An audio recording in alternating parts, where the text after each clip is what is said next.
Tranquilo. Bueno, tema del día que nos traes tiene que ver con, bueno, algo que nosotros hoy mencionamos, ayer también lo charlábamos porque está la pelea de los trabajadores del ferrocarril y que tiene que ver con la terciarización. Sí, Leo, Tom, exactamente. Estamos viendo en este momento conflictos que tienen que ver con, bueno, los que venimos recorriendo, MSM, los tercerizados ferroviarios, EMA, que tienen que ver con la tercerización, obviamente que es una forma de precarización, como sabemos. Pero queríamos retomar un poco el hilo histórico, ¿no? Mm. ¿Dónde está el huevo de la serpiente, de alguna manera? ¿Dónde nació la precarización, no? Porque algunos creen que viene del menemismo, pero en realidad viene de mucho más atrás, ¿no? Porque hay que remontarse a la dictadura cívico-militar para entender este ataque, ¿no?, a las condiciones de los trabajadores. Recordemos que en los años 70, en 1974, se hace la ley de contratos de trabajo, que no era la panacea, pero reflejaba algunas de las conquistas que había impuesto el movimiento obrero en esos años de ascensos, de luchas, ¿no? En 1975, como sabemos, se firman muchos convenios colectivos que fueron una conquista que costaron, obviamente, luchas, mucha sangre derramada, y bueno, fueron una de las cosas que vino a golpear la dictadura militar. Ustedes saben que una de las primeras cosas que hizo el gobierno de Videla, Macera, fue atacar la ley de contratos de trabajo, eliminó un montón de artículos, 25 eliminó y reformó 98, ¿no? Entre ellos estaba el artículo 30 que hablaba de la tercerización. No es que la prohibía, como pasa en otros países, sino que tenía un párrafo donde de alguna manera planteaba, no lo voy a poder decir de memoria, pero planteaba que todo trabajador, ¿no?, que prestara servicios, ¿no?, obras en la actividad normal y específica del establecimiento, debía ser considerado trabajador de la empresa principal, que además tenía que ser solidaria, ¿no? Tenía una solidaridad desde el punto de vista legal. Entonces, ¿Qué, ¿esto qué qué significa implicaba? eso, Lucho? Que debía ser solidaria. Que cualquier cosa que le pasase, ¿no? Que en última instancia la empresa principal tenía que responder por la Mm. empresa contratada, ¿no? Claro, Subcontratada. porque el Por ahí se trabajador hacían estaba algunos trabajos. realizando la misma tarea, digamos, que la actividad central de la rama, digamos. Como por ejemplo, los trabajadores de EMA tendría que responder Sur. Exactamente. Bueno, eso después se fue modificando porque después hubo más reformas, pero exactamente, en el párrafo original de la ley de contrato de trabajo, los trabajadores tenían que tener el mismo convenio, o sea, así fueran contratados, ¿no? Por ejemplo, no sé, en una automotriz, tenían que tener el mismo convenio y la misma representación sindical.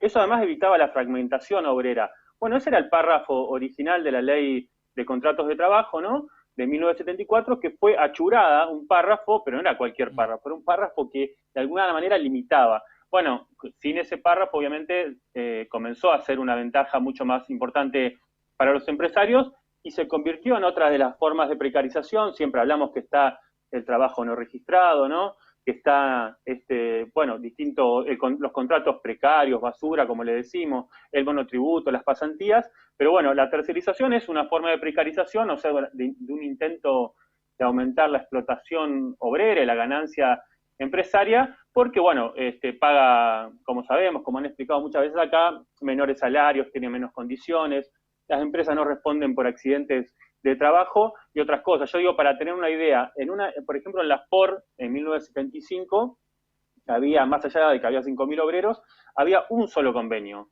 Hoy en la Ford, gracias a todas estas leyes, hay 7 convenios. O sea, hay trabajadores de primera, de segunda, de tercera, porque además hay subcontratistas. Así que bueno, esa fue de alguna manera uno de los legados que no lo trajo Menem, como muchos creen, sino que tiene 45 años, mi edad. Desde 1976, desde abril de 1976, existe la tercerización en la Argentina, ¿no? Bueno, pero también después vinieron otros gobiernos que no son neoliberales. ¿Y qué pasó con eso?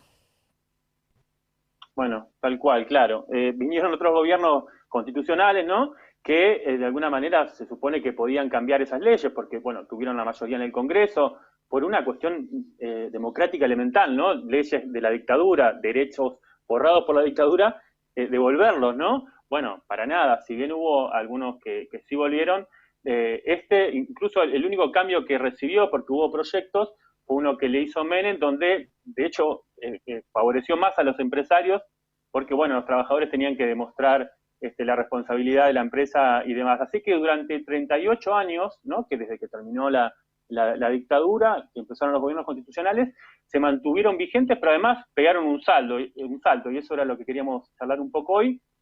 Se sabe que en los 90 las privatizaciones aumentaron mucho, bueno, hubo muchos despidos, se montó una red de empresas contratistas que favorecieron a empresarios, a burócratas sindicales, y así aumentó mucho la tercerización.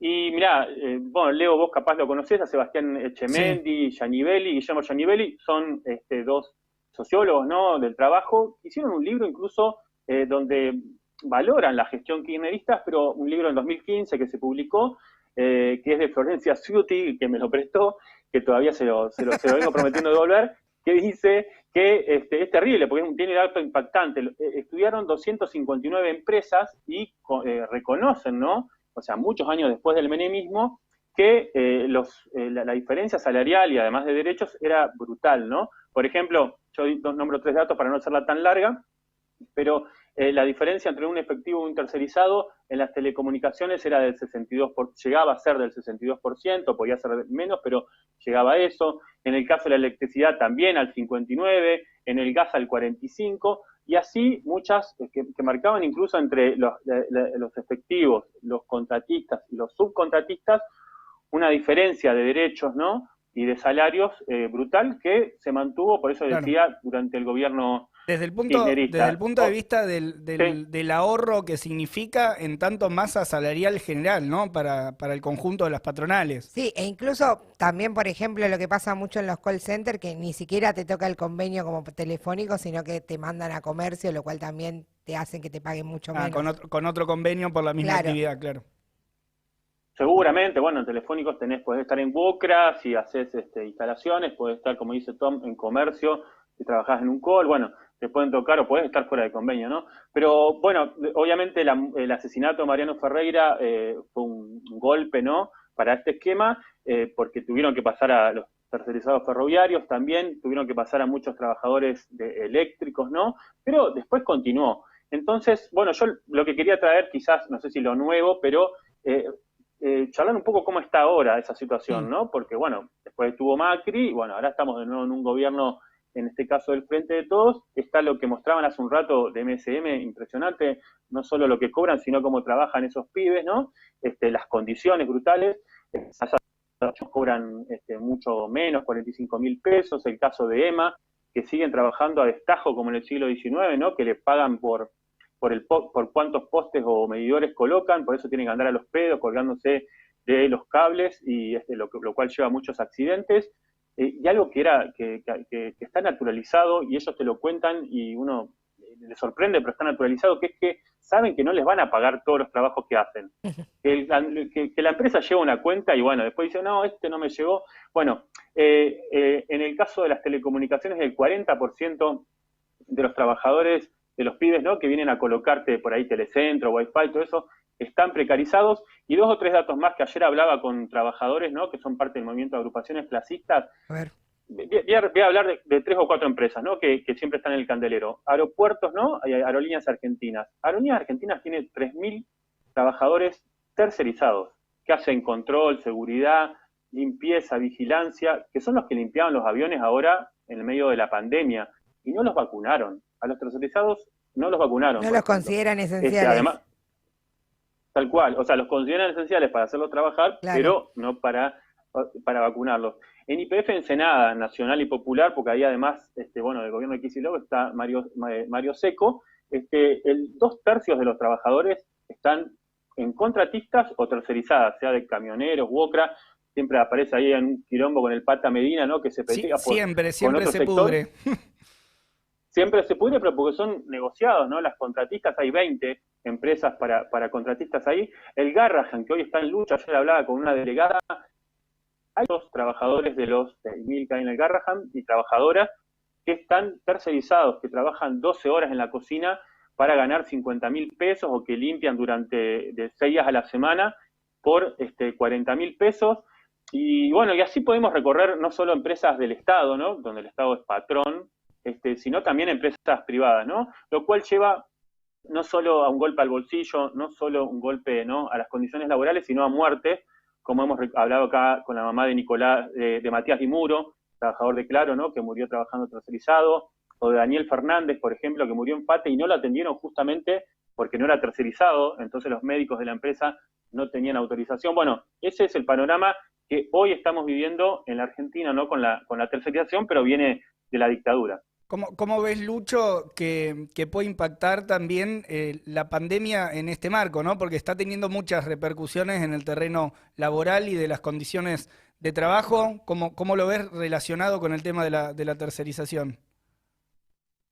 Bueno, Leo, es algo que hemos charlado acá. Obviamente la pandemia ha abierto una disputa sobre la condición obrera, ¿no? Sobre el intento, por un lado, de las patronales de precarizar más y, por otro lado, los trabajadores de defender sus derechos. Esto pasa en Argentina, pasa en Brasil, donde hay una ley de tercerización. Lo hemos visto ahora en Colombia. Hace poco hacíamos un informe donde los jóvenes colombianos contaban que están casi todos tercerizados, que es una ley allá la tercerización, aunque no esté escrita.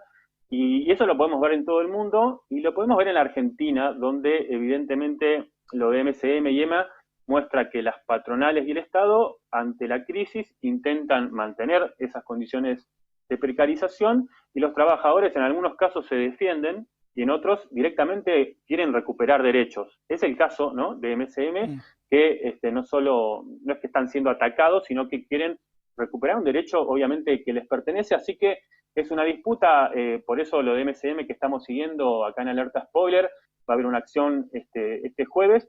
Es una disputa muy importante, un caso testigo.